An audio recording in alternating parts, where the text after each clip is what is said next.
फूल बनकर जो जिया उसको यहां मसला गया।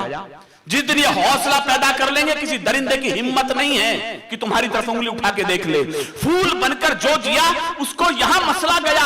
आदमी फौलाद के सांचे में ढलना चाहिए और छीनता हो हक तुम्हारा जब कोई उस वक्त, तो आंख से आंसू नहीं शोला निकलना चाहिए। आंख से आंसू नहीं शोला निकलना चाहिए। आंख से आंसू नहीं शोला निकलना चाहिए। राजस्थान की हल्दी घाटी की ओर से चंबल के बागी पानी को मैं अपने प्रणाम निवेदित करता हूं। आज के इस पूरे कार्यक्रम का जो समापन होगा बख्शी सर, वो हमारे श्रृंगार का सर्वश्रेष्ठ हस्ताक्षर डॉक्टर विष्णु सक्सेना के रूप में होगा। मैंने तो बचपन से लेकर आज तक राजस्थान में तलवारों की खनखनाहट में अपनी आंखें खोली, उनमें लोरियां सुनी है। मैंने प्रेम प्यार मनोहार सुन नहीं पाया तो लिख भी नहीं पाया। चार पंक्तियां इसलिए सुन लीजिएगा कि मैं ये सब प्रेम मोहब्बत लिख क्यों नहीं पाया। बस अपनी कविता शुरू कर रहा हूं और जैसे मैंने आपसे कहा कि मैंने 29 साल केमिस्ट्री पढ़ाई है, इसलिए मैं समय के आयतन पर महत्वपूर्ण नहीं है, मैं उसकी डेंसिटी पर निर्भर करूंगा कि मैं कितना कम पढ़ूं लेकिन ठीक ठीक पढ़ के निकल लूं यहां से। अगर पौरुष महकती शाम के अधीन हो जाए, मैं फैकल्टी के लोगों जो महत्वपूर्ण लोग हैं आपका विशेष ध्यान चाहता हूं मनोज सर, मैंने क्यों नहीं लिखा ये शब्द श्रृंगार जो भैया लिखते हैं, मैं क्यों नहीं लिख पाया, बस वही मेरा परिचय भी है। अगर पौरुष महकती शाम के अधीन हो जाए, तुम ही बोलो किरण में बाजुओं को कौन तोलेगा। पीछे तक के लोग जो थोड़े से बड़ी कक्षाओं में 11वीं और 12वीं के बच्चे हैं वो साथ देंगे तो छोटे क्लास के बच्चे भी मेरे साथ हो जाएंगे। अगर पौरुष महकती शाम के अधीन हो जाए, तुम ही बोलो किरण में बाजुओं को कौन तोलेगा। अगर हम भी जुल्फ चुंबन की भाषा बोलने लग जाएं, कहो फिर आग की भाषा को आखिर कौन बोलेगा। कहो फिर आग की भाषा को आखिर कौन बोलेगा। ये धरती तात्या टोपे के शीश दान की है। हल्दी घाटी का बेटा यदि चंबल के बुंदेलखंड के पानी के सामने खड़ा है तो मेरे बोलने का तेवर क्या हो, तुम्हारा सुनने का तेवर क्या हो। मैं यदि आपके हथेलियों में चिंगारी पैदा न कर दूं तो मेरा कविता सुनाना बेकार है, आपका सुनना बेकार है। मैं शुरू कर रहा हूं। ये धरती तात्या टोपे के शीश दान की है, ये धरती झलकारी के प्राण दान की है। और अपनी मिट्टी के लिए आपकी तालियां उठेंगी, मैं दावा कर रहा हूं। ये धरती झलकारी के प्राण दान की है, ये धरती तात्या टोपे के शीश दान की है। और बुंदेली पौरुष अंग्रेजों के आगे झुका नहीं कभी। ये धरती झांसी रानी के स्वाभिमान की है, ये धरती झांसी रानी के स्वाभिमान की है, ये धरती झांसी रानी के स्वाभिमान की है। क्या बात, क्या इसके साथ मिलेगा मैं कह पाऊंगा। हम प्राण हथेल, ये धरती रण में दुश्मन का कोई एहसान नहीं रखती। अब हिंदुस्तान बोल रहा है आपके सामने, चाहे चाइना खड़ा हो चाहे पाकिस्तान खड़ा हो, हिंदुस्तान का सैनिक बोल रहा है। ये धरती रण में दुश्मन का कोई, मुझे ध्यान है मैं किसी सामान्य गांव के स्कूल के सामने विद्यार्थियों के सामने कविताएं नहीं पढ़ रहा हूं। या देश की सर्वश्रेष्ठ मेधा मेरे सामने बैठी है, सर्वश्रेष्ठ फैकल्टी मेरे सामने बैठी है। मेरे कहने की भाषा क्या होगी ये मैं तय कर रहा हूं अपनी लक्ष्मण रेखा। मनोज भैया पवन भैया मुझे सुनते रहे, मैं कह रहा हूं ये धरती रण में दुश्मन का कोई एहसान नहीं रखती। जुगनू की जोड़ी झुक जाए ऐसे दिन बार नहीं रखती। मैं केवल कविता में बात कह दूं तो थोड़ा और ताली बजे आपकी। ये धरती रण में दुश्मन का कोई एहसान नहीं रखती। जुगनू की जोड़ी झुक जाए ऐसे दिन मान नहीं रखती। और सीमा पर दुश्मन की जाकर जो मां का दूध लजा आए, भारत मां ऐसी कोई भी कायर संतान नहीं रखती। भारत मां ऐसी कोई भी कायर संतान नहीं रखती। भारत मां ऐसी कोई भी कायर संतान नहीं रखती। हम प्राण हथेली पर लेकर दिल में एहसास लिए बैठे। बस एक अंतिम 4 लाइन, उसके बाद एक छोटी कविता कह दूंगा मैं आपको। मैं भी एक टीवी शो में था तो उस शो के अंदर कवियों के साथ में एक विशेष शर्त रखी जाती है। वहां एक सीन दिखाया जाता है, कहते आप इसे देखो और इस पर अभी 4 लाइन लिखो।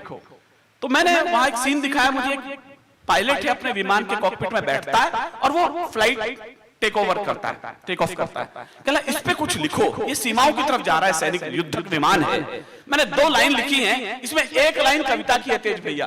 हमारे मेहनीय दोस्त बैठे हैं, इस 1 लाइन पर मैं आपका भी ध्यान चाहता हूं, श्रोताओं का भी ध्यान चाहता हूं। हम प्राण, भारत बोल रहा है, हम प्राण हथेली पर लेकर दिल में एहसास लिए बैठे। हम प्राण हथेली पर लेकर दिल में एहसास लिए बैठे। दुश्मन के स्वागत की खातिर कुछ तोहफे खास लिए बैठे। बढ़ चले मृत्यु के परवाने। अब सीन देखे, विमान उड़ रहा है और विनीत चौहान बोल रहा है, बढ़ चले मृत्यु के परवाने।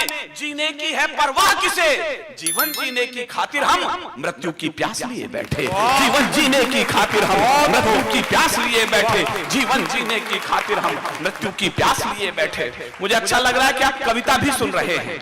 हास्य अपनी जगह है, श्रृंगार अपनी जगह है, लेकिन जहां जहां कविता समझ में आती है वहां मुझे हिम्मत दीजिएगा ताकि मंच अच्छी बात कह सके। ये हिंदुस्तान आज चांद पर पहुंच गया, लेकिन मैं बहुत दुख के साथ सूचना दे रहा हूं इस नई पीढ़ी को, आपको तो मालूम ही है, चांद पर पहुंचने के बाद भी यदि हमारा जंगली पना नहीं गया है तो हम अभी इंसान नहीं बने। मेरा इशारा समझ गए, मैं जितने क्रोध में बोल रहा हूं उतने क्रोध में मेरी टिप्पणी को स्वीकार कीजिएगा।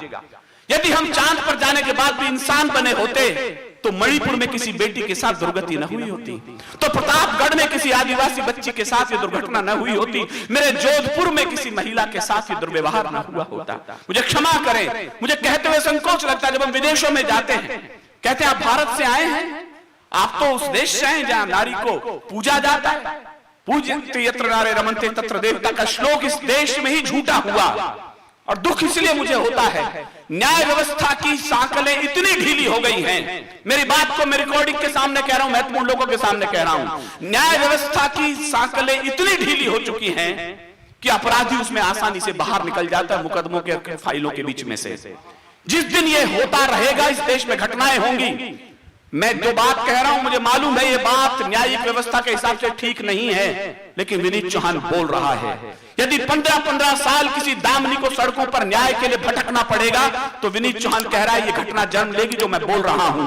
न्याय ही घर तोड़ देकर न्याय के विश्वास को, मैं इस बार मैंने कहा मैं तालियां नहीं चिंगारी देखना चाहता हूं, विनीत चौहान एक फैसला पड़ रहा है, मैं आपको निवेदित कर रहा हूं, न्याय ही घर तोड़ दे घर न्याय के विश्वास को, कौन फिर रोके यहाँ इन भेड़ियों की प्यास को।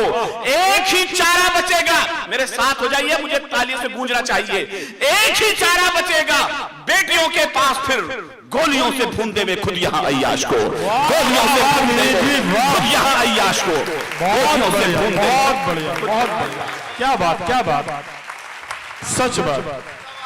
हमने सपने में भी नहीं सोचा था कि हिंदुस्तान में हम बेटियों की दुर्गति देखेंगे।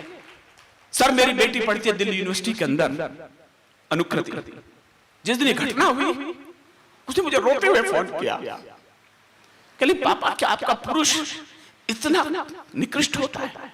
उसकी गलती नहीं थी, उसके जिंदगी में जो पहला पुरुष आया वो उसका पिता था।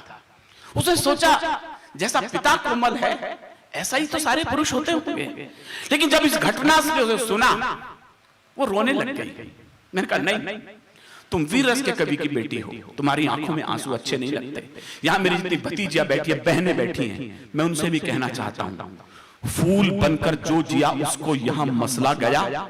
जिस दिन ये हौसला पैदा कर लेंगे किसी दरिंदे की हिम्मत नहीं है कि तुम्हारी तरफ उंगली उठा के देख ले। फूल बनकर जो जिया उसको यहां मसला गया।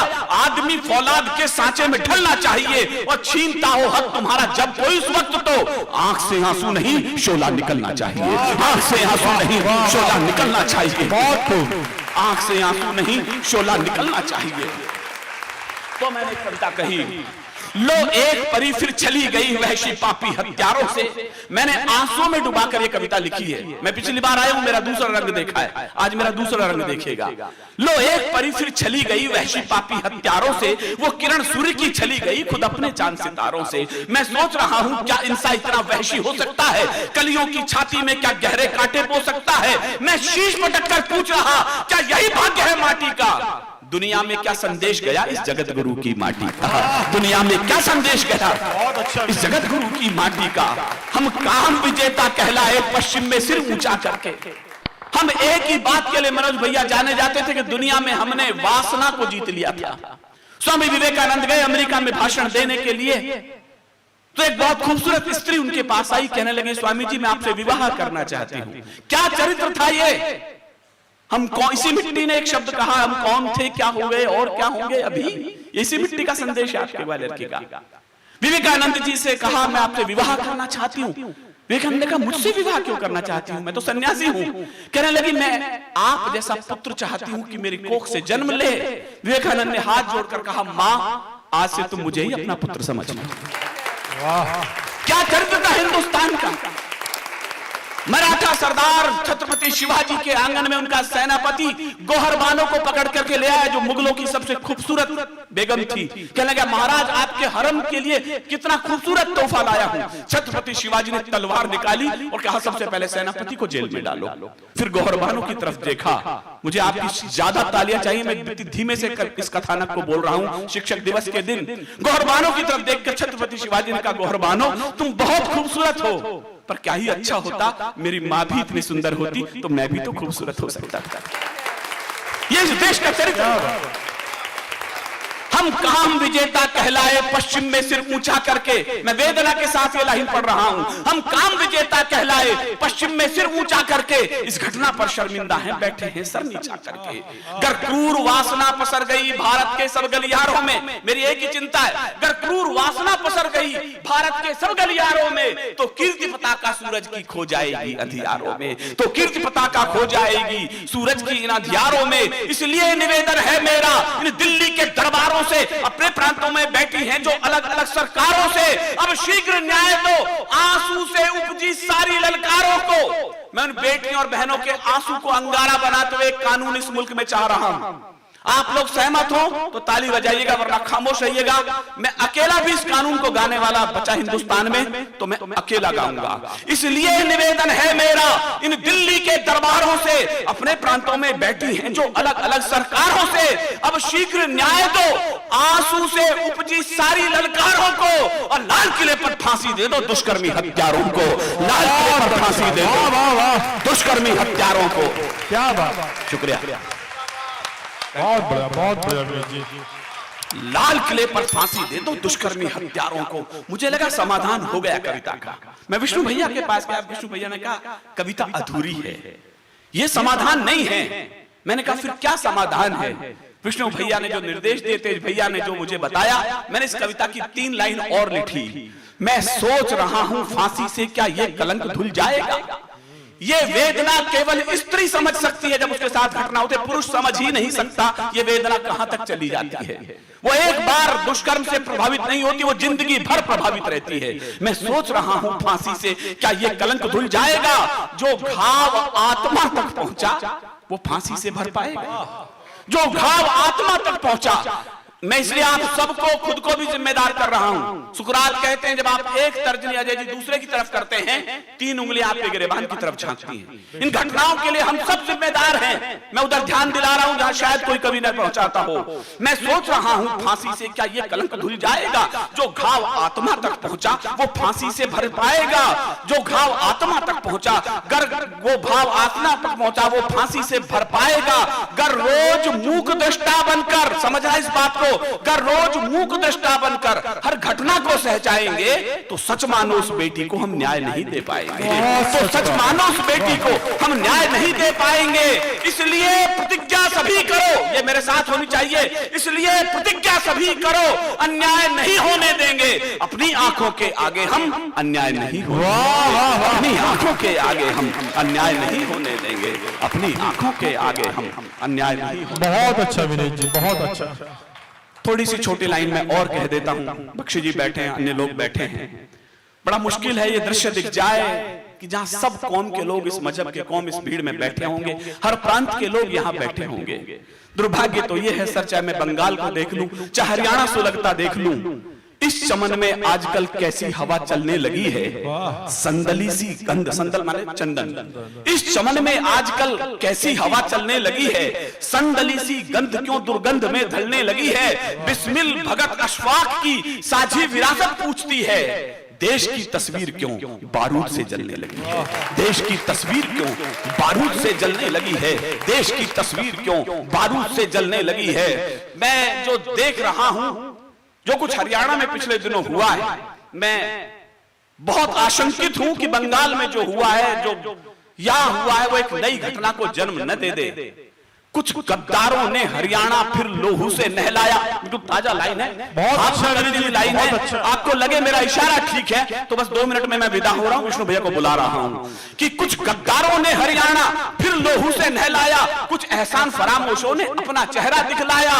दिल्ली वालों हरियाणा, मेरा इशारा समझना, दिल्ली वालों हरियाणा, जलती तस्वीर न हो जाए, ये मेवात हमारा भी दूजा कश्मीर न हो जाए, ये मेवात हमारा भी दूजा कश्मीर न हो जाए, ये मेवात हमारा भी दूजा कश्मीर न हो जाए। पूरी दुनिया डरी, पूरा भारत सुलग गया है हिंसा के अंगारों से, गली गली में आग लगी है मजहब के कुछ नारों से, गली गली में आग लगी है मजहब के कुछ नारों से, पूरी वर्दी भीग रही है अपने खूनी छींटों से। मैं इशारे में बोल रहा हूं, पूरी वर्दी भीग चुकी है अपने खूनी छींटों से।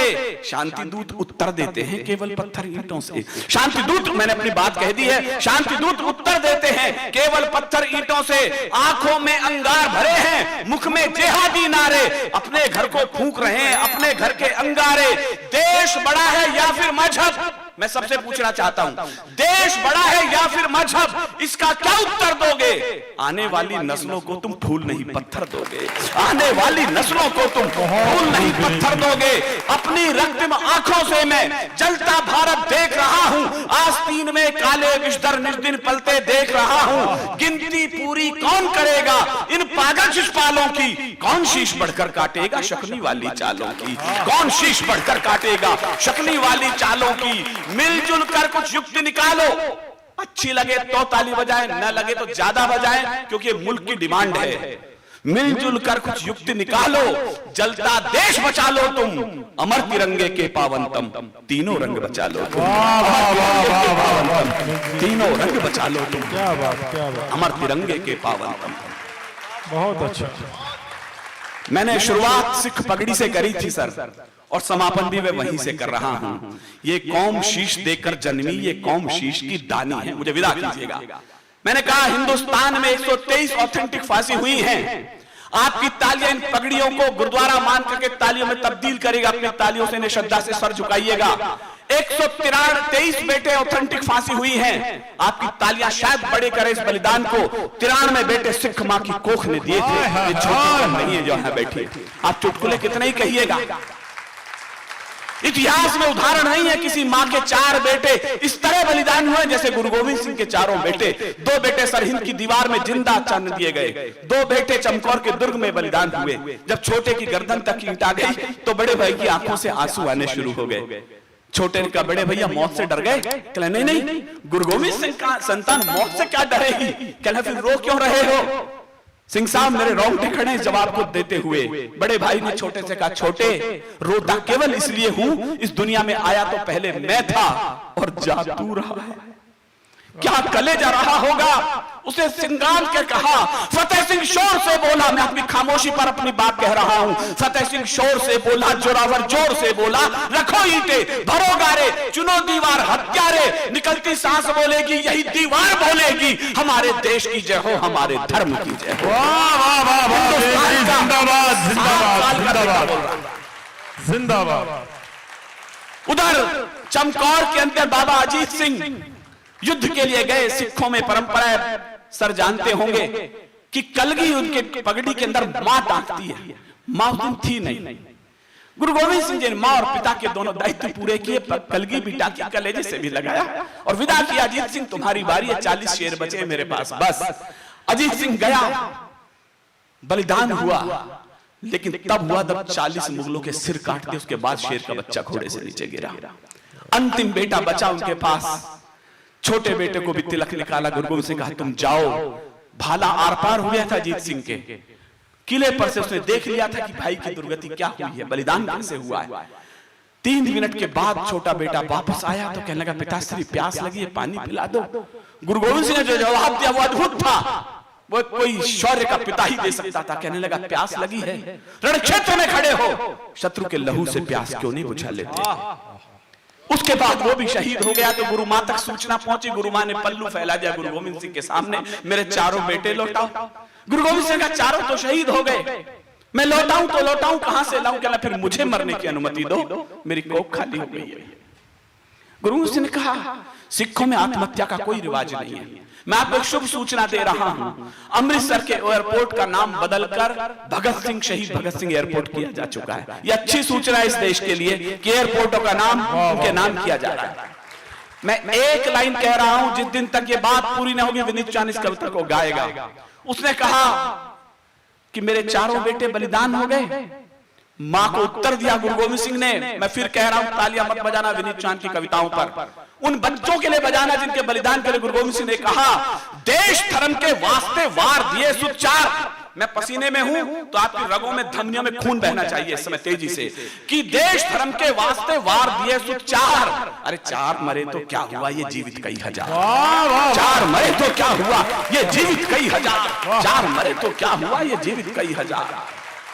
तब मैंने कहा, ये कौम शीश देकर जन्मी, ये कौम शीश की दानी है, ये अमृत छक्कर बड़ी हुई, ये कौम बड़ी अभिमानी है। जब जब हम पर संकट आए, इस पगड़ी ने बलिदान दिया, गुरुओं ने मस्तक चढ़ा दिए, अपने प्राणों का दान दिया।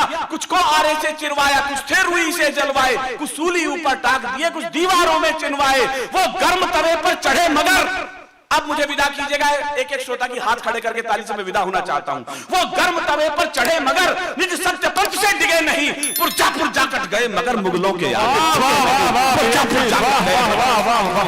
वाह वाह वाह वाह वाह वाह वाह वाह, क्या बात, क्या बात, क्या बात।